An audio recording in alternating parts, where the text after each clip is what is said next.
Now, with the country's rampant vaccine campaign, health experts have feared the possibility of a new homegrown mutation, one that could be resistant to vaccinations and more dangerous than the original strain. Well, an Israeli mutation has been discovered, but according to officials, there isn't anything to worry about. Let's ask Professor Cyrille Cohen, head of the Immunotherapy lab at Bar-Ilan University. Thank you so much for joining us today. Thank you very much for having me.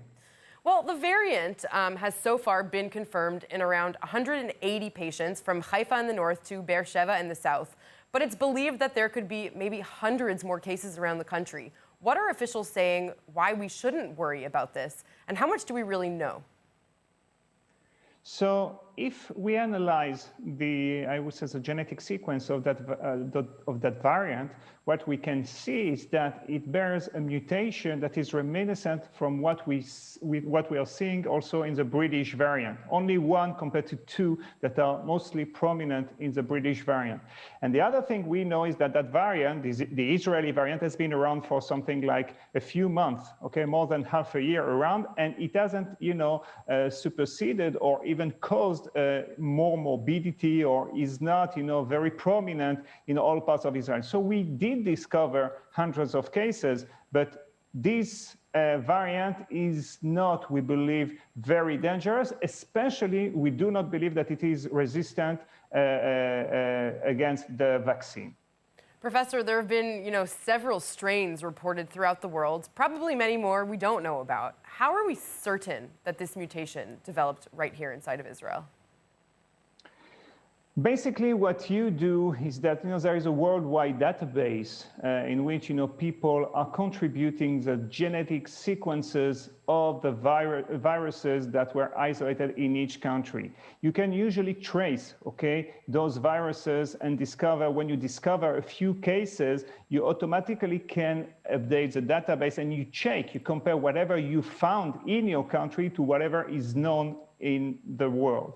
And we do believe that this is a unique variant. There are some fingerprints that really cause us to believe that this is an Israeli variant, but we already know about thousands of different variants.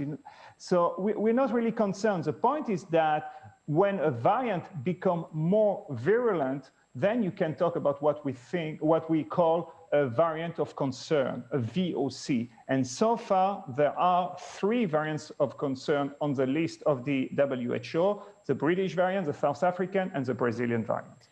Is it possible that this mutation could potentially mutate into something more dangerous to cause more concern?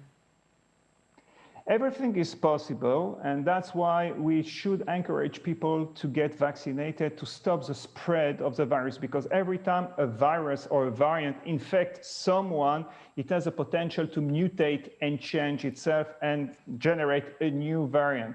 And using the vaccination, you can stop that spread.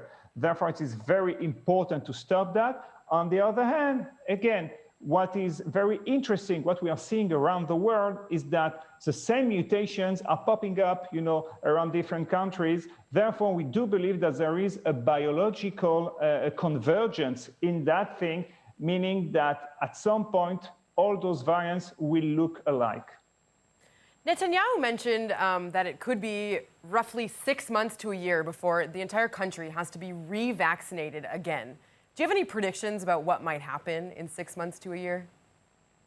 It's very, very difficult to predict what's going to happen, especially with this kind of virus. What we can say so far is that from experience with other kind of vaccines, like, for example, flu, we know that the vaccines are effective between 3 to 6 months. We do not have long-term experience with vaccines, mRNA vaccines. So we are hoping for 2 things. One is that the immunological memory will last at least 6 months, if not longer, and it's very difficult to predict right now. The second thing is that that immunity will also help us being resistant to the different variants we will see. But if immunological memory is not a long-term memory, and we have a variant that is resistant, like, for example, the South African or the Brazilian, then we will most likely need a new boost of that vaccine. Could be in 6 months, could be in a year. Again, very difficult to predict. It will be an interesting year ahead. Professor Cyrille Cohen, thank you so much for joining us. Definitely. Thank you very much. Well, as the rest of the world catches up with their vaccine campaigns, some are taking inspiration from Israel's exit strategy.